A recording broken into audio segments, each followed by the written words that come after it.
పండగైనా సంబరమైనా మీ ప్రతి సెలబ్రేషన్కి only choice వేగా jewellers.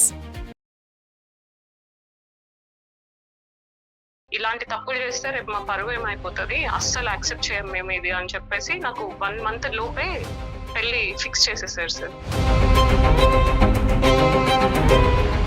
నువ్వు ఇప్పుడు ఈ పెళ్లి చేసుకోకపోతే మాత్రం అందరం కలిసే చచ్చిపోదాం, మేము కూడా కాదు నలుగురం కలిసి చనిపోదాము. ఇక్కడ పేరెంట్స్ని కాపాడటం గురించి అక్కడ ప్రేమికుడు ఏమైపోయినా పర్వాలేదు అలా అనుకుని మీరు ఇందులో దిగిపోయారు.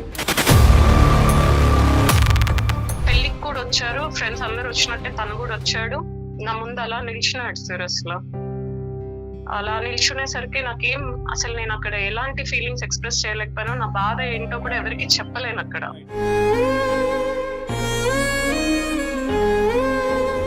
తను నా హస్బెండ్ ఇద్దరు మ్యూచువల్ ఫ్రెండ్స్ అంటే సార్. అసలు ఏం చెప్పని కూడా చెప్పట్లేదు మ్యామ్. తను నాతో అట్లీస్ట్ ఇంటికి వస్తున్నాడు, నా భర్తను కలవడానికి, ఇవన్నీ జరుగుతున్నాయి. అతని మనసులో నిజంగా అది ఉన్నా లేకపోయినా మీకు చూసిన ప్రతిసారి మీకు అది అనిపిస్తోంది. తనని చూస్తుంటే చాలా బాధ అనిపిస్తుంది సార్. చూసిన ప్రతి చూపు కూడా ఏంటిది, నా లైఫ్ ఎందుకు ఇట్లా చేసావు అని క్వశ్చన్ రైజ్ అవుతుంది సార్. అది కొంతమంది అబ్బాయిలు సూసైడ్ చేసుకుంటూ ఉంటారు, కొంతమంది అబ్బాయిలు పిచ్చోళ్ళు అయిపోతూ ఉంటారు. ఆ పరిస్థితి ఈ అబ్బాయికి వస్తుందని నువ్వు అనుకోలేదా? ఇంకో 20-30 సంవత్సరాల పాటు నీకు కనిపించకుండా పోయినా ప్రేమించావు కదమ్మా. అలా వదిలేసేది అన్నట్టు కాదు. ఏం చేస్తుంది నువ్వు? నేను ఎప్పటికైనా చెప్తానో లేదో అనే సబ్జెక్ట్ కంటే థర్డ్ పార్టీ ద్వారా తనకు వినిపించచ్చు అనే భయం నీకు చూడు. ఈరోజు నిన్ను కొద్ది కౌన్సిలింగ్ చేసి కొంతవరకు మేము బ్రేక్ చేయగలమేమో కానీ, ఎథికల్గా కానీ అన్ఎథికల్గా కానీ, ఆ మూడో మనిషి ఎవరన్నది మాకు తెలియదు.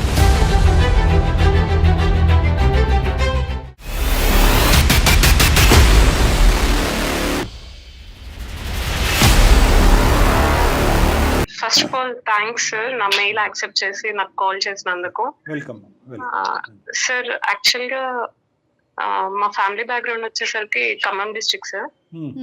నేను ఎడ్యుకేటెడ్ సార్, మంచిగా చదువుకున్నాను. ప్రెజెంట్ ఏం చేస్తున్నారు? నేను వచ్చేసి హౌస్ వైఫ్ నే మ్యామ్. ఓకే. అంటే నేను ఇంకా స్టార్ట్ చేయలేదు. పెళ్ళైన దగ్గర నుంచి నేను ఆ ప్రాసెస్ లోనే ఉన్నాను, జాబ్ వెతుక్కునే ప్రాసెస్ లో.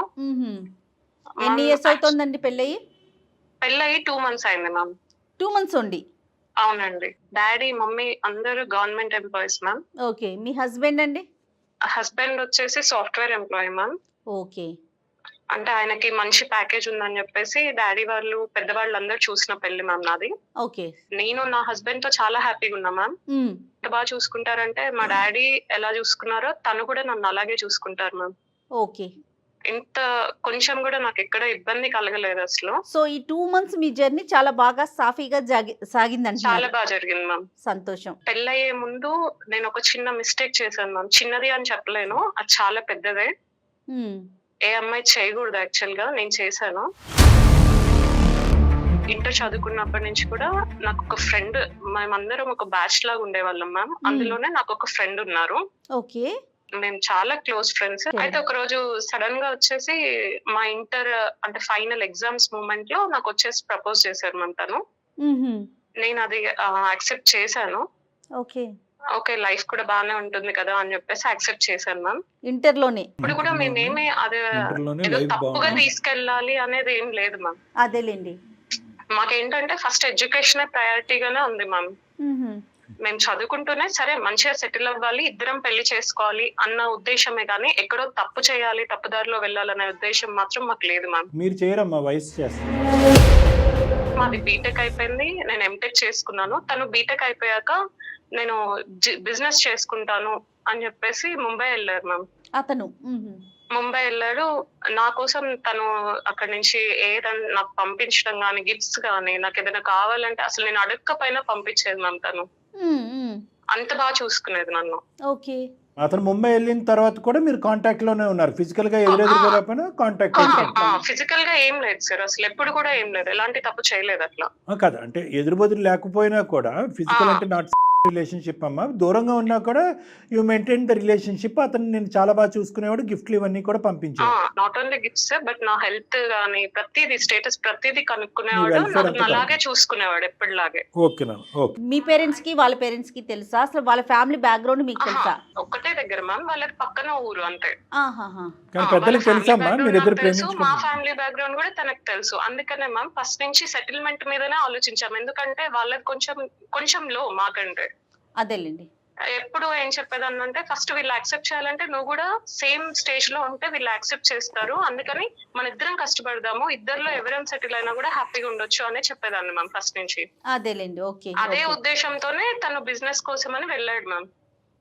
తను కూడా అక్కడ మంచిగా కవర్ అయ్యాడు, బిజినెస్ చేసుకుంటున్నాడు, నాకు ఇట్లా ప్రతిదీ చూసుకుంటున్నాడు మ్యామ్. ఆయన వాళ్ళ పేరెంట్స్ చూసుకుంటున్నాడు, ఇటు నా వైపు కూడా కేర్ తీసుకుంటున్నాడు. సూపర్. ఓకే. మా పేరెంట్స్ కి ఫస్ట్ నుంచి కూడా నేను ఎప్పుడు అంటే ఏదో తప్పు చేసిందని అయితే ఎప్పుడో దొరికిపోయేదాన్ని మ్యామ్ ఇంట్లో. బట్ ఏమైందంటే నేను ఎప్పుడు అలాంటిది ఎప్పుడు మిస్టేక్ చేయలేదు. ఎప్పుడైనా నార్మల్ గా ఫ్రెండ్ తో ఎలా ఉంటామో అలాగే ఉండేదాన్ని. బట్ మా ఇద్దరి మధ్యలో లవ్ అనేది ఎవరికి తెలియదు కూడా అసలు. ఎవరికి నా తెలియదు. ఫ్రెండ్స్ లో, మా బెస్ట్ ఫ్రెండ్స్ లో ఒకరో ఇద్దరికో తెలుసు, అంతేగాని మేము ఎప్పుడు దాన్ని బయటికి చూపించుకోవడం ఇలా చేయలేదు మ్యామ్. సో ఎవరికి తెలియదమ్మా, ఎవరికి తెలియదు సార్, ఓన్లీ ఇద్దరు ముగ్గురు ఫ్రెండ్స్ కి మాత్రమే తెలుసు. ఇప్పుడు అతని వైపు మీ వైపు కూడా కలిపి ఇద్దరు ముగ్గురికి మాత్రమే తెలుసు. అంతే మ్యామ్, మా ఇద్దరిది మ్యూచువల్ ఫ్రెండ్స్ మ్యామ్, ఇద్దరికి same friends. Right right. So మీ బౌండరీస్ అనేది మీకు బాగా అర్థమైంది. మీ గమ్యం అయితే కనుక కెరియర్, సెటిల్మెంట్ ఇన్ లైఫ్. అంతే సో సార్. ఈ షికార్లు గికార్లు లేదు సార్, లేదు సార్, ఇప్పుడు అస్సలు అర్థమైంది. లేదు. Okay, very good very good. తను బీటెక్ అయిపోయాక తను బిజినెస్ అన్నట్టు వెళ్ళాడు, నేను ఎంటెక్ చేసుకున్నాను సార్. ఎందుకంటే తను సెటిల్ అవ్వడానికి టైం పడుతుంది కాబట్టి నేను చదువు మీద కాన్సన్ట్రేట్ చేసుకున్నాను సార్. రైట్. ఎప్పుడైతే ఎంటెక్ అయిపోయిందో అప్పుడు ఇంకా నేను కెరీర్ అని చెప్పేసి ఇలా ఉంటున్న టైంలో మా మమ్మీ వాళ్ళు ఉండేసి అప్పటి నుంచి పెళ్లి సంబంధాలు చూడడం స్టార్ట్ చేశారు సార్. అప్పుడు నేను ఫస్ట్ లో ఎలాంటి రీజన్ లేకపోయినా కూడా మంచి సంబంధాలు తీసుకొచ్చినా కూడా నేను దాన్ని రిజెక్ట్ చేయడం స్టార్ట్ చేశాను. అదే న్యాచురల్లీ, ఎందుకంటే ఈ అబ్బాయి నీ మనసులో ఉన్నాడు కాబట్టి. Yes sir. నాకు ఒక తమ్ముడు ఉన్నాడు సార్, చిన్నవాడు. ఓకే. వాడు ఎక్కడ విన్నాడో నాకు తెలియదు సార్, బట్ బయటికి వెళ్ళినప్పుడు ఎవరో ఇలా అనడం ఎక్కడో విన్నాడంట. ఈ అమ్మాయి ఎందుకు పెళ్లి చేసుకోవట్లేదు అసలు అన్న మాట ఒక్కటి విన్నాడు సార్ వాడు. ఓకే. ఆ ఒక్క మాటతోని ఇంటికి వచ్చి నా పేరెంట్స్ దగ్గర వీళ్ళ దగ్గర అసలు ఏంటి ఈ అమ్మాయి అసలు నిజంగానే ఎందుకు పెళ్లి చేసుకోవట్లేదు మా అమ్మాయి అని చెప్పేసి వాళ్ళు చెక్ చేసుకోవడం స్టార్ట్ చేశాక ఒక్క రోజు నేను కాల్ మాట్లాడుతుంటే వీళ్ళు నాకు తెలియకుండా కాల్ హిస్టరీ తీపిచ్చారు సార్. మేము మాట్లాడిన టైం అదంతా ఉంది సార్ దాంట్లో. అది చూసి నన్ను క్వశ్చన్ చేశారు, ఏం నాన్న అసలు ఏం జరుగుతుంది అని చెప్పేసి.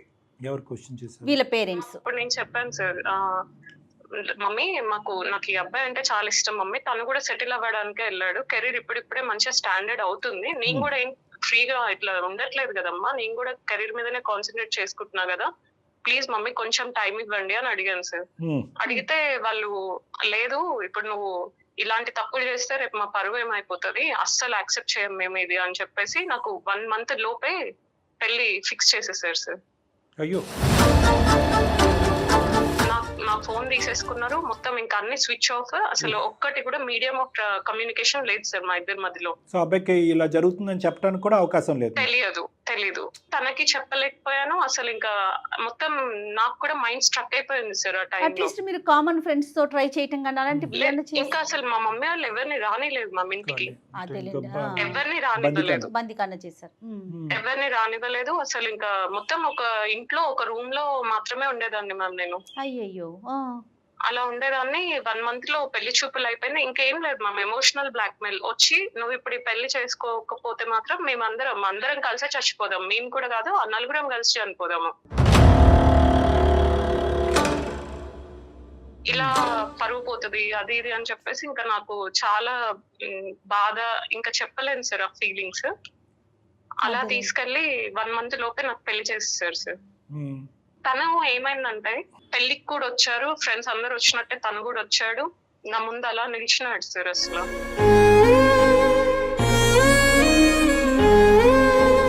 అలా నిల్చునేసరికి నాకేం అసలు నేను అక్కడ ఎలాంటి ఫీలింగ్స్ ఎక్స్ప్రెస్ చేయలేకపోయాను, నా బాధ ఏంటో కూడా ఎవరికి చెప్పలేను అక్కడ. అలా జరిగిపోయింది సార్. తను ఇంకా పెళ్లి అయిపోయింది, నాకు పెళ్లి అయిపోయి ఇప్పటికి 2 months సార్. ఫస్ట్ మంత్ లో నేను కొంచెం అంటే కొన్ని డేస్ డిప్రెస్డ్ ఉన్నా కూడా నా హస్బెండ్ నన్ను బ్యాక్ ఆఫ్ తీసుకురావడానికి ఎంతో కష్టపడ్డాడు సార్ ఆయన నన్ను బయటికి తీసుకెళ్లడము. అంటే మీరు ఎందుకు డల్గా ఉన్నారు? కొత్తగా పెళ్ళినటువంటి ఆడపిల్ల చాలా సంతోషంగా ఉంటుంది కదా, ఎప్పుడు మీ హస్బెండ్ వచ్చి నువ్వు ఎందుకు డల్గా ఉన్నావు, ఎందుకు ఇలా ఉన్నావు అని ఎప్పుడు అడగలేదమ్మా మిమ్మల్ని? అడిగారు సార్. అంటే యాక్చువల్లీ ఏమైందంటే నాకు 1 month లోపు పెళ్లి ఫిక్స్ చేసి పెళ్లి చేసేసరికి నేను తనతో ఉన్న కమ్యూనికేషన్ నాకు తక్కువ సార్. అసలు నేను తనతో మాట్లాడలేదు. ఓకే, సో అతను జనరల్ గానే మిమ్మల్ని యాక్టివేట్ చేయడానికి ట్రై చేస్తున్నాడు, ట్రై యాక్టివేట్ చేశాడు. ఎందుకంటే ఒక కొత్తగా పెళ్ళైన అమ్మాయి దట్టు ఒక పర్సన్ తో మనం అసలు మాట్లాడలేదు, ఏమీ లేదు. అలాంటి పర్సన్ తో డైరెక్ట్ గా అదేలే. పెళ్లి తను అయిపోగానే ఎలా కొత్తగా ఇబ్బంది మాట్లాడగలం సార్? పడుతుందేమో అనేసి మీరు కొత్త ఆ ప్లేస్ కొత్త అని అట్లా తను మీకు అంతే సార్. adjustment issues అలా ఉన్నాయేమో. ఆలోచించారు. తను కూడా ఇంకా నన్ను ఫ్రీ చేయడానికి అని చెప్పేసి బయటికి తీసుకెళ్ళడము చాలా తీసుకెళ్లాడు సార్. ఒక 15 days అట్లా నేను కొంచెం బెటర్ అయ్యి ఓకే అనుకుంటూ హ్యాపీగా ఉన్నాం సార్. ఇంకా తర్వాత నాకు తెలిసిన విషయం ఏంటంటే ఈ అబ్బాయి ఎవరైతే నేను ఇష్టపడ్డానో తను నా హస్బెండ్ ఇద్దరు మ్యూచువల్ ఫ్రెండ్స్ అంట సార్. ఓహో ఇప్పుడు నాకు నాకు నాకు ఏది డిప్రెస్డ్ గా ఏమనిపిస్తుంది అంటే ఇప్పుడు తను అవుట్ ఆఫ్ డిప్రెషన్ లో నా భర్తతో ఏదైనా ఒక మాట ఇలా అన్నా అసలు ఏం చెప్పని కూడా చెప్పట్లేదు మ్యామ్. తను నాతో అట్లీస్ట్ ఇప్పుడు మేము తను ఇంటికి వస్తున్నాడు నా భర్తను కలవడానికి, ఇవన్నీ జరుగుతున్నాయి. బట్ ఒక్క ఎక్స్ప్రెషన్ కూడా లేదు మ్యామ్. నా వైపు చూసి నువ్వు తప్పు చేసావు, ఎందుకు చేసావు అనే క్వశ్చన్ కూడా నన్ను అడగట్లేదు మ్యామ్ తను. అంటే ఇతను ఎప్పుడు ఇంత ఫ్రీక్వెంట్ గా మీ భర్త దగ్గరికి వచ్చేవాడమ్మా, లేదంటే ఇప్పుడు పెళ్లి అయిన తర్వాత వస్తున్నాడా? అదే మ్యామ్, నాకు పెళ్ళయ్యాకే తెలిసింది వీళ్ళిద్దరు ఫ్రెండ్స్ అని. ఫ్రెండ్స్ అని తెలుసమ్మా. వాళ్ళిద్దరి మధ్యలో ఉండేదేమో సార్, బట్ నాకు అది తెలియదు. అంటే వీళ్ళిద్దరు మ్యూచువల్ ఫ్రెండ్స్ అంట సార్ యాక్చువల్ గా. ఓకే ఓకే ఎవరి ద్వారా ఇద్దరి మధ్యలో ఏముందో నాకు తెలియదు. బట్ మా పెళ్ళయ్యాక తిను కూడా ఇక్కడే ఉండేసరిక మరి ఏంటో నాకు తెలియదు కానీ ఇంటికి వస్తున్నాడు, కలుస్తున్నాడు, వెళ్తున్నాడు. ఎందుకంటే ఇప్పుడు తను ముంబై కూడా వెళ్లకుండా ఇక్కడే ఉంటున్నాడు సార్. ఇక్కడ ఒక బిజినెస్ బ్రాంచ్ ఓపెన్ చేశాడు, ఇక్కడే ఉంటున్నాడు. ఇంకా ఈయనతోని కొంచెం సరే బిందు, ఒక్క మాట నాకు చెప్పమ్మా, కొన్ని ఇంపార్టెంట్ క్వశ్చన్స్ నేను అడుగుతాను. ఎంత స్థానం ఉందమ్మా ఆ అబ్బాయి నీ మనసులో? ఇప్పటికీ కూడా ఆ ప్రేమని మర్చిపోగలవే, లేదంటే పెళ్ళైనంత మాత్రాన్ని ప్రేమని తుడిచిపెట్టేలేము కాబట్టి ఇంకా ఎంత ఉంది, ఎంత ఉండుంటుంది నీ మనసులో? ఓకే, నీ భర్త కూడా చాలా మంచోడు, నేను చాలా బాగా చూసుకున్నాడు, నువ్వు డల్గా ఉంటే నేను యాక్టివ్ చేస్తున్నాడు. ఈ వ్యక్తి యొక్క స్థానం ఎంత ఉంది నీ మనసులో? అది ఏదో 1 or 2 years లేకపోతే టైం పాస్ కి చేసిన లవ్ అయితే ఈజీగా మర్చిపోయేదాన్ని సార్ నేను. సో నీ మనసులో కూడా ఇంకా ఉన్నాడు అబ్బాయి? ఉన్నాడు కానీ నాకు నా భర్తను మోసం చేసే అంత మైండ్ అయితే నాకు లేదు సార్. అది డిఫరెంట్ సబ్జెక్ట్ అమ్మా. నువ్వు మోసం చేయమనో పెళ్లి నుంచి బయటకు వచ్చేసి నీ ఎక్స్ బాయ్ ఫ్రెండ్తో పెళ్లి చేసుకోమని నేను చెప్పట్లేదు, అంత దూరం నేను అనట్లేదు. నీ మనసులో ఎంత పర్సంటేజ్ ఈ అబ్బాయి ఉన్నాడు, లేదంటే ఎంత బలంగా ఆ అబ్బాయి ఉన్నాడు, నీ ఎక్స్ అనేటటువంటి అబ్బాయి ఎంత బలంగా ఉన్నాడు, అది వీన్ అవుట్ అవటానికి, నీ మనసులోంచి అది వీన్ అవుట్ అవటానికి ఎంత టైం పడుతుంది, అలా వీన్ అవుట్ అవటానికి నువ్వు ఎటువంటి ప్రయత్నాలు చేస్తున్నావు అనేది కూడా మీ భార్యాభర్తల జీవితం యొక్క బాండ్ ముందుకెళ్ళటానికి ఒక ఇంపార్టెంట్ ఇష్యూ అమ్మా. సార్ అది పోవడానికి నేను చాలా ట్రై చేస్తున్నా సార్. నేను ఏదో ఒకటి నా లైఫ్ లో నేను బిజీగా ఉండాలని చెప్పేసి ఒక జాబ్ వెతుక్కోవడం కానీ, లేదంటే నా భర్తతో హ్యాపీగా టైం స్పెండ్ చేయడం కానీ, మేమిద్దరం కలిసి ఎక్కువ టైం స్పెండ్ చేస్తున్నాం. So you are fixed with the idea that ఇంక ఇది యూని డైరెక్షనల్, నా భర్తతో పాటే నా జీవితం, నా సంసారం, ఇంకేదైనా కూడా అతను నా మనసులో ఉన్నాడు, అడపదడప వస్తాడు, నిదానంగా వీన్ అవుట్ అయిపోతాడు అనేటటువంటి అంశంలో ఎటువంటి డౌట్ లేదు నీకు? లేదు సార్, హ్యాపీగానే ఉన్నాను సార్ నేను, అలా ఏం లేదు. బట్ నాకు ఒక బాధ ఏంటంటే ఇప్పుడు తను నా వల్ల తన కెరీర్ అంటే తనని చూస్తుంటే చాలా బాధ అనిపిస్తుంది సార్. చూసిన ప్రతి చూపు కూడా ఏంటిది, నా లైఫ్ ఎందుకు ఇట్లా చేసావు అనే క్వశ్చన్ రైజ్ అవుతుంది సార్. అది ఎవరి లైఫ్ అమ్మా, నాకు అర్థం కాలేదు. తన లైఫ్ సార్, తన లైఫ్ ని నేను పాడు చేసినట్టుగా నా చూపులో అర్థం అట్లా వస్తుంది. మీకు అనిపిస్తుంది అట్లా? ఎస్ మ్యామ్, నాకే అనిపిస్తుంది. ఎందుకంటే అది చేసిన తప్పు నేనే కదా మ్యామ్. అదే అతన్ని చూసిన ప్రతిసారి తిని కనిపిస్తుంది ఆ బాధ. ఆ అబ్బాయి సైడ్ నుంచి ఒక ఎక్స్ప్రెషన్ గానీ, ఒక వర్డ్ గానీ, ఒక మాట గానీ, హాయ్ బిందు అంటాం గానీ ఏమీ లేదు సార్ అసలు.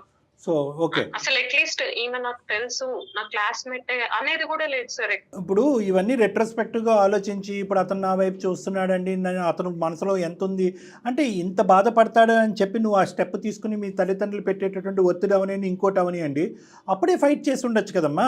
పెళ్లిపేటల మీద కూర్చుని పెళ్లి చేసినప్పుడు నేను ఎవరు ఆపలేదు.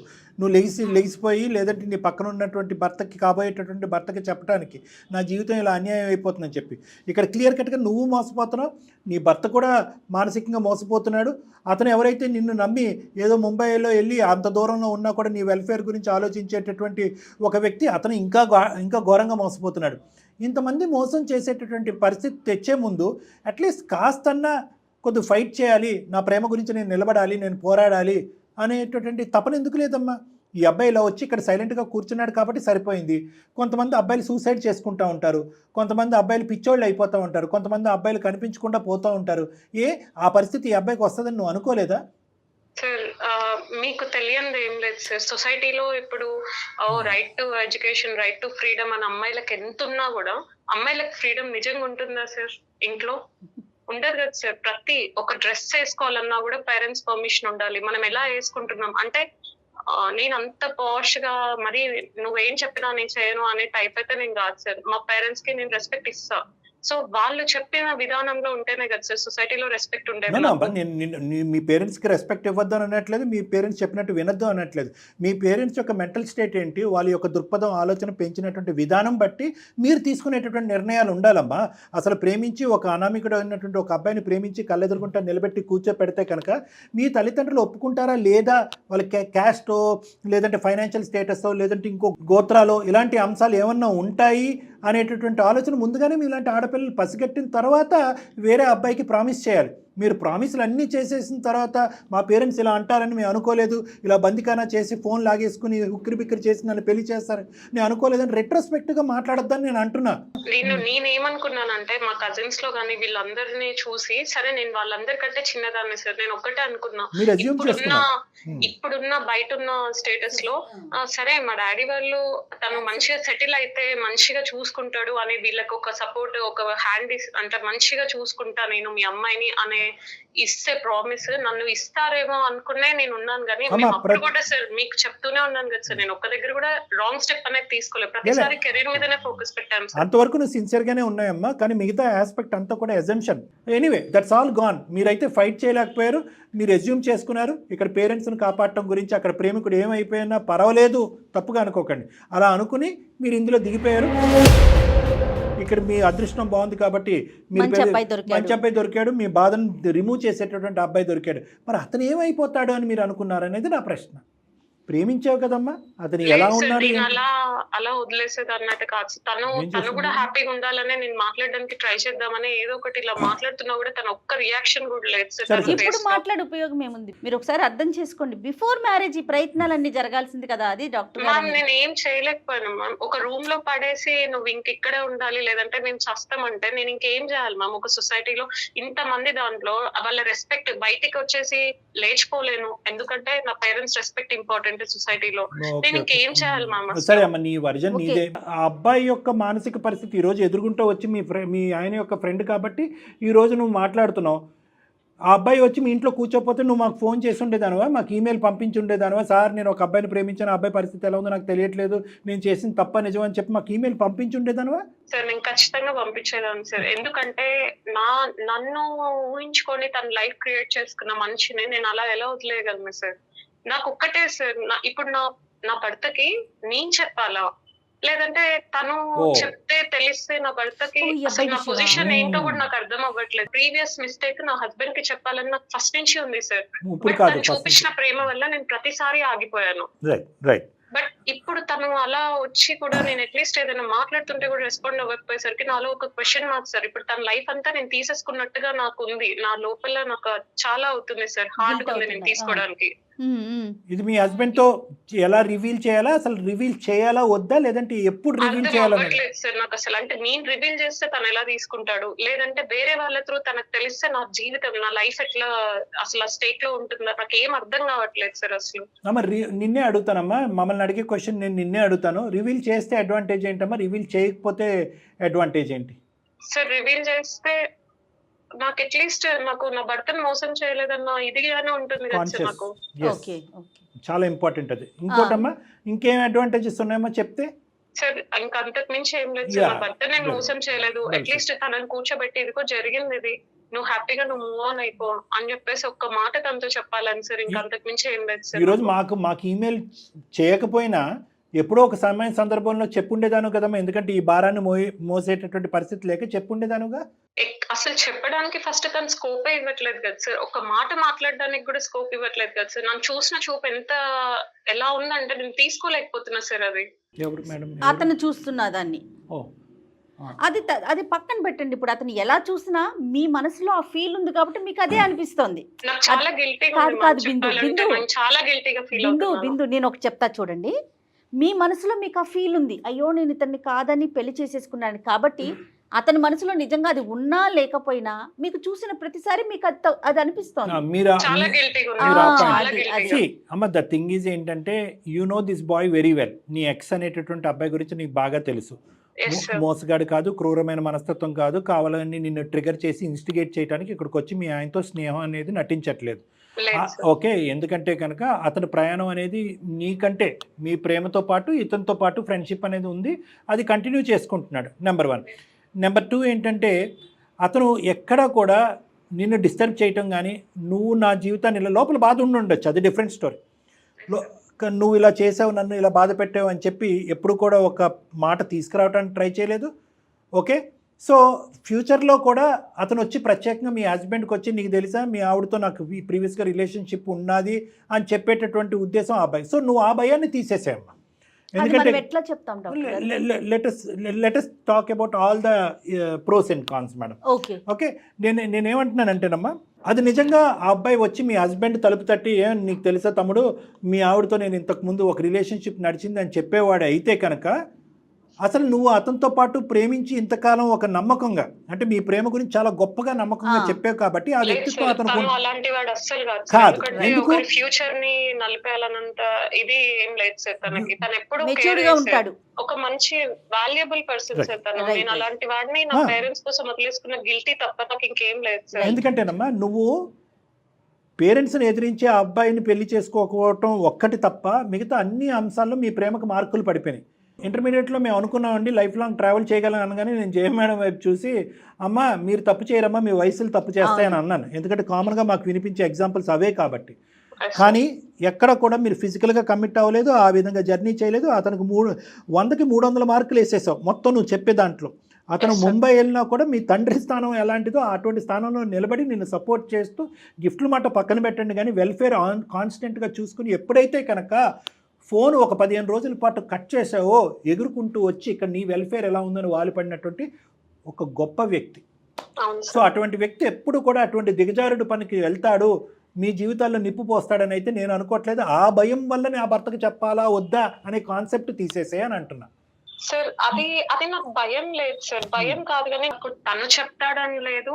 బట్ నాకు చెప్పాలని ఉంది సార్. నా భర్తకు నాకు చెప్పాలని ఉన్నా కొన్ని రీజన్స్ వల్ల నేను అది హైడ్ చేయాల్సి వస్తుంది. బట్ ఫ్యూచర్ లో ఎప్పుడైనా సరే ఎవరైనా సరే నోరు జారి పొరపాట్లో కూడా తనకు తెలిస్తే నా హస్బెండ్ నాతో ఎలా ఉంటాడో, నేను మోసం చేస్తానా, అతను ఇంత మోసం చేస్తున్నా తను అని నా హస్బెండ్ ఫీల్ అయితే నేను ఎలా ఆన్సర్ చేసుకోవాలి సార్? అబ్సల్యూట్లీ. ఇప్పుడు 2 months జర్నీ చేశారు కదండి. Yes, ma'am. 2 months అనేది నిజంగా చాలా షార్ట్ పీరియడ్ ఒకరినొకరు అర్థం చేసుకోవడానికి. Yes, కానీ ma'am. దీంట్లో మీరు అర్థం చేసుకున్నది ఎంత అతని క్యారెక్టర్ మీ హస్బెండ్ మీ గురించి హస్బెండ్ అది మీరు చెప్పండి డాక్టర్ గారికి, అప్పుడు మంచి సలహా డాక్టర్ గారు ఇస్తారు. మ్యామ్ తను మాత్రం చాలా కూల్ పర్సన్ మ్యామ్. అంటే ఏదైనా ఇష్యూ వచ్చినా కూడా నేను చాలా అంటే అయ్యో అని ఇట్లా రియాక్ట్ అవుతా కానీ తను ఒక్కసారి కూడా అలా రియాక్ట్ అవ్వడు మ్యామ్. తను ఏది ఉన్నా సరే సింపుల్ గా దీన్ని ఎలా సాల్వ్ చేసుకోవాలి సొల్యూషన్ ఫస్ట్ ఆలోచించి తర్వాత నువ్వు ఇలా ఆలోచించకూడదురా అని చెప్పేసి నాకు చెప్పే పర్సనే కానీ తను ఏదో ఎగ్జైట్ అయిపోవడము నన్ను తిట్టేయడం ఇలాంటివి ఏమి ఉండవు మ్యామ్. ఓన్ డెసిషన్స్ తీసుకుంటాడా? మీ ఇన్లాస్ వాళ్ళ ప్రమేయం ఎంతవరకు ఉంటుంది మీ ఇద్దరికి సంబంధించి? మా ఇన్లాస్ ఏంటంటే వాళ్ళు అన్ఎడ్యుకేటెడ్ మ్యామ్. వాళ్ళు ఎప్పటికైనా సరే నన్ను చాలా బాగా చూసుకుంటారు మ్యామ్. మా ఫాదర్ ఎలా చూసుకున్నారో వాళ్ళు కూడా నన్ను అలాగే చూసుకుంటున్నారు మ్యామ్. నేను ఇప్పటికి వచ్చి కూడా వాళ్ళ ఇంట్లో నేను ఒక పని చేసినట్టు వాళ్ళు ఏదో చేపిస్తున్నట్టు కూడా నాకు ఇప్పటి వరకు లేదు మ్యామ్ అలాంటి సిచ్యువేషన్స్. నువ్వు మాకు 80% ఆఫ్ ద జాబ్ ఈజీ చేసేసావు నాన్న. ఎందుకంటే cool and convenient and adjustable person అని చెప్పావు, ఇన్లాస్ యొక్క ఇన్వాల్వ్మెంట్ లేదు అని చెప్పావు. ఆటోమేటిక్గా నువ్వు నీ మనసులో ఉన్న ఈ భారాన్ని దింపేయచ్చు. చెప్పమంటారా డాక్టర్? చెప్పాలి మేడం, తప్పకుండా చెప్పాలి. ఎందుకు అంటున్నానంటేనమ్మా ఇక్కడ నువ్వేంటి ఈరోజు నేను ఎప్పటికైనా చెప్తానో లేదనే సబ్జెక్ట్ కంటే థర్డ్ పార్టీ ద్వారా తనకు వినిపించచ్చు అనే భయం నీకు చూడు. ఈరోజు నిన్ను కొద్ది కౌన్సిలింగ్ చేసి కొంతవరకు మేము బ్రేక్ చేయగలమేమో కానీ ఎథికల్గా కానీ అన్ఎథికల్గా కానీ ఆ మూడో మనిషి ఎవరన్నది మాకు తెలియదు. కరెక్ట్. వాడు ఈరోజు వస్తాడా 2 పిల్లలకు అన్న తర్వాత వస్తాడో మాకు తెలియదు. అప్పుడు మీ ఇద్దరి మధ్యన ఎటువంటి ఆలోచన అప్పుడు ఏమవుతుందంటే కనుక అప్పుడు సబ్జెక్టు ఈ అంశం గురించి బాధ ఉండదు, ఇన్ని రోజులు బట్టి దాచిపెట్టావు అనే బాధ ఎక్కువ ఉంటుంది. చాలా ఉంటుంది సార్ అది. సో ఇక్కడ ఏంటంటే ఆ థర్డ్ పర్సన్ ఎవరు, నువ్వేమన్నావు ఎంతోమందికి తెలియదు సార్ 2-3 తప్ప అని చెప్పి స్టార్టింగ్లో మీరు చెప్పారు. ఆ 2-3లో ఎవడు బుర్రలో ఉన్నా కూడా ఏదో ఉన్నా కదలకూడనటువంటి ఒక పురుగు కదిలింది అనుకోండి మన కర్మ కొద్దీ, వాడు వచ్చి ఇక్కడ పెంట చేశాడు అనుకోండి, అనవసరంగా ఈ పెళ్లి పెటాకులు అవుతుంది, ఇంకో విధంగా మారిపోతుంది లేదంటే. సో నేనేమంటున్నానంటే cool and convenient and adjustable person అని చెప్పి 3 మెయిన్ క్యారెక్టర్స్ ఇచ్చేస్తావు నీ భర్తకి. సూపర్. అటువంటి వ్యక్తి నీకు దొరకటం, నీ జీవితంలో ఉండటం, ఎస్పెషల్లీ ఇలాంటి అంశాలు చెప్పాలి అని అనుకున్నప్పుడు అటువంటి క్యారెక్టర్స్ అనేటటువంటి ఒక మగాళ్ళలో ఉండటం అనేది నీ జాబ్ని సులువు చేసింది. సో కాబట్టి ఇంకొక అంశం, చాలా ముఖ్యమైన అంశం, నీ గురించి ఎంత బాగా అతను స్టడీ చేశాడు ఈ 2 monthsలో నీ భర్త, అంతకంటే బాగా వాళ్ళ ఫ్రెండ్ గురించి అతనికి తెలుసు. అతను ఎంత నీతివంతుడు, న్యాయవంతుడు, ఇంతకాలం బట్టి వాళ్ళ స్నేహం ఎలాంటిది అనేది నీకంటే మీ భర్త బాగా చెప్తాడు. సో నీకు 2 అడ్వాంటేజెస్ ఉన్నాయి. ఒకటి నువ్వు, రెండోది నీ ఫ్రెండ్ యొక్క మీ ఫ్రెండ్ కూడా మీ భర్తకు ఫ్రెండ్ అవటం. మూడో అంశం ఏంటంటే నిజాయితీగా మనసు మీద చెయ్యేసుకుని నువ్వు ధైర్యంగా చెప్తున్నావు ఈరోజు నా క్యారెక్టర్ ఎప్పుడూ కూడా పదిలంగానే ఉంది, మేము ఎటువంటి తప్పు పని చేయలేదు, అతన్ని ముందుకెళ్ళి నేను పెళ్లి చేసుకోకపోవటం మా తల్లిదండ్రుల యొక్క భారం భరించవలసిన పరిస్థితిలో నేను అతను చేసుకోవటం తప్ప మేము ఎప్పుడు కూడా శారీరకంగా ఎటువంటి తప్పు చేయలేదు అని నిజాయితీగా చెప్పావు. కాబట్టి నిక్కచ్చిగా హ్యాపీగా మీ భర్తకి ఒక మంచి సమయం చూసుకుని చెప్పటం మంచిదమ్మా. ఇదైతే నా అభిప్రాయం. ఇంకొక చాలామంది అంటారు ప్రేక్షకులు, సార్ అదే కానీ ఈ కూలు కన్వీనియంట్ అండ్ అడ్జస్టబుల్ భర్త కాకపోతే చెప్పాలా సార్ అని అంటే కనుక ఎస్, అప్పుడు కూడా చెప్పాలి. ఎప్పుడైతే కనుక ఎప్పుడు గుర్తుపెట్టుకోండి, భర్త ఎలాంటి వాడైనా కూడా నలుగురు తెలిసినటువంటి వార్త ఏ మూల నుంచి ఏ దిక్కు నుంచి వస్తుంది అనేటటువంటి రిస్క్లో మీరు ఉంటే డెఫినెట్గా చెప్పాలి. చెప్పటం మంచిది. ఎందుకంటే మీ నిజాయితీకి మార్కులు పడతాయి. Plus number 1. నెంబర్ 2 ఏంటంటే ఒకప్పుడు వేరే సోర్స్ ద్వారా తెలిస్తే కనుక డబుల్ స్టాండర్డ్స్ వస్తాయి. అప్పుడు అంటే ఇది దాచిపెట్టావంటే కనుక ఇంకా ఎన్ని దాచిపెట్టుంటావు నువ్వు, ఇంతేనా, దీని పైపెచ్చి ఏమన్నా ఉందా. అదే మీరు చెప్పారనుకోండి, ఈ క్వశ్చన్ వెనకతల 10 క్వశ్చన్స్ రావు. సో ఇది మంచి అవకాశం అమ్మా. నీ మైండ్ క్లియర్ అయింది, క్లారిటీ వచ్చిందని నేను అనుకుంటున్నాను. ఏమంటావు బిందు? అతన్ని బాధ పెట్టినటువంటి ఇమోషన్ ఏదైతే ఉందో దాన్ని తొందరగానే జీర్ణించుకోవాలమ్మా నువ్వు. ఓకే, ఎందుకంటే అది జరిగిపోయినటువంటి కథ. అతను నీ మీద కచ్చి కోపం ఉంటే కనుక ఈ గడపలో అడుగు పెట్టుండేవాడే కాదు. ఫ్యామిలీ ఉంది అనేది తనకు కూడా తెలుసు అని నేను అనుకుంటున్నాను. సిన్సియర్ లవ్ అంటే అలాగే ఉంటుంది. ఎస్, సిన్సియర్ లవ్లో సాక్రిఫైస్ అనేది కూడా ఉంటుంది. ఆ సాక్రిఫైస్ అనేటటువంటిది ఈ అబ్బాయి ఇప్పుడు చూపెడుతున్నాడు. అది నువ్వు అర్థం చేసుకుని నీ మానసికంగా ఉన్న గిల్ట్ తీసేసి ఇది డిక్లేర్ చేసి మీరిద్దరు ఫస్ట్ హ్యాపీగా ముందుకెళ్ళండి. Thank you sir, thank you నాకు ఇంత ఇలాంటి చెప్పినందుకు. ఎందుకంటే నేను చాలా కన్ఫ్యూజన్ లో ఉన్నాను సార్, చాలా పెయిన్ తో ఉన్నాను సార్. బట్ ఇప్పుడు నేను నిజంగా చాలా హ్యాపీగా ఉన్నాను sir. I tell him about this sir. Sure అమ్మా, థాంక్యూ అమ్మా, టేక్ కేర్. మీ కెరీర్ మీద కూడా మీరు ఫోకస్ చేయండి Bindu please. Thank you ma'am, thank you sir. Thank you, bye అమ్మా, గాడ్ బ్లెస్ యు, బై. చాలా మంచి విషయం చెప్పారు కళ్యాణ్ గారు. మేడం ఇంకోటి చెప్పనా మీకు, ఆల్రెడీ ఒక నిర్ణయం తీసుకుని వచ్చి ఆ అమ్మాయి ఈ రోజు మన ఎదురుగుంటా కూర్చుంది. ఏమండి నా గుండె భారం అవుతుంది, ఈ రోజు కాకపోతే రేపైనా మా భర్తకు చెప్పాలి అనేటటువంటి అమ్మాయి ఈ రోజు మనకెందుకు ఈమెయిల్ పంపించింది అని చెప్పి మనకు అనిపించవచ్చు. చాలా మందికి చూసే వాళ్ళకి అనిపించవచ్చు, ఏమంటే నేను భారాన్ని మోయలేకపోతున్నాను, ఈ రోజు కాకపోతే రేపని చెప్పి. కానీ మేడం ఎంత కాన్ఫిడెన్స్ ఉన్నా కూడా తనకు తానుగా ఈ నిర్ణయం తీసుకోలేదు. అదే కనుక మీరు కనుక ఇప్పుడు లేదమ్మా ఒక్కసారి ఆలోచించు అని ఆ ఒక్క మాట అన్నా అమ్మాయి మళ్ళీ డైలమాలో పడేది. సో తను ఫిక్స్ అయింది, ఒక మంచి విషయం. కానీ ఇక్కడ ఇంకొక క్లారిటీ ఇద్దామండి ఆడియన్స్కి. బిఫోర్ మ్యారేజ్ అసలు ఏ విషయాలు డిస్కస్ చేయాలి, ఎలాంటి విషయాలు డిస్కస్ చేయకూడదు, ఒక 1 పాయింట్లో చెప్పండి. ఎప్పుడైతే కనుక మీరు చెప్పకపోయినా, మీరు ఓపెన్ హార్టెడ్గా చెప్పకపోయినా, వేరే వాళ్ళ ద్వారా ఇంకో సోర్స్ ద్వారా ఫైనల్గా మీకు కాబోయేటటువంటి లేదంటే పెళ్లి చేసుకునే మీ భర్తకు తెలుస్తుందని అనుకుంటాం, ముందస్తునే మీ సైడ్ నుంచి ఆ నిజాయితీ చూపెట్టడం అనేది మంచిది. మా అమ్మ అవకాశం ఉంది అంటే మా అమ్మ వద్దంది, మా నాన్న వద్దన్నారు, ఇవన్నీ తర్వాత సబ్జెక్ట్స్. మీరు కదా అక్కడ ఎందుకంటే madam social media wide spread అయిపోయింది మేడం. ఇన్స్టాగ్రామ్ పేజీలు, ఈ పేజీలు, ఆ పేజీల్లో విచ్చలు విడిగా ఎంత సీక్రెట్గా ఒక అంశాన్ని ఉంచాలి అని అనుకున్నా కూడా ఈ రోజుల్లో ఉండేటటువంటి ప్రేమికులు నేను బల్లగుద్ది చెప్తాను ఉంచలేనటువంటి పరిస్థితి. మా ఫ్రెండ్ ఎక్స్, మా ఫ్రెండ్ వైకే తెలుసు అని అనుకోవటానికి లేదు. ఎక్స్ వైకి తెలిస్తే ప్రపంచానికి తెలిసిపోయినట్టే. ఆ ఫోటోలు షేర్ అయిపోతాయి, ఇవి షేర్ అయిపోతాయి, అవి షేర్ అయిపోతాయి. సో అది కాబట్టి ఏంటంటే మీ రిలేషన్షిప్ పరిధిలోనే ఉంది. సానుకూలంగానే స్పందిస్తూ ఇద్దరు విడిపోయారు, ఆ గత జ్ఞాపకాలు మీరు వెనక్కి పెట్టేశారు, ఇప్పుడు ఫ్రెష్గా లైఫ్ స్టార్ట్ చేయాలి అని అనుకుంటున్నారు, మీ జీవిత భాగస్వామ్యం మీ కాబోయేటటువంటి భర్తగానే మీరు ఊహించుకుంటున్నారు అని అనుకున్నప్పుడు ఆ గతం యొక్క సబ్జెక్టు తీసేయటం వల్ల ఏమవుతుందంటే ఇక్కడ మీ ఇద్దరి మధ్యన ఒక నిజాయితీ అనేది ఏర్పడుతుంది, మీ మనసులో ఉన్న గిల్ట్ అనేది పోతుంది.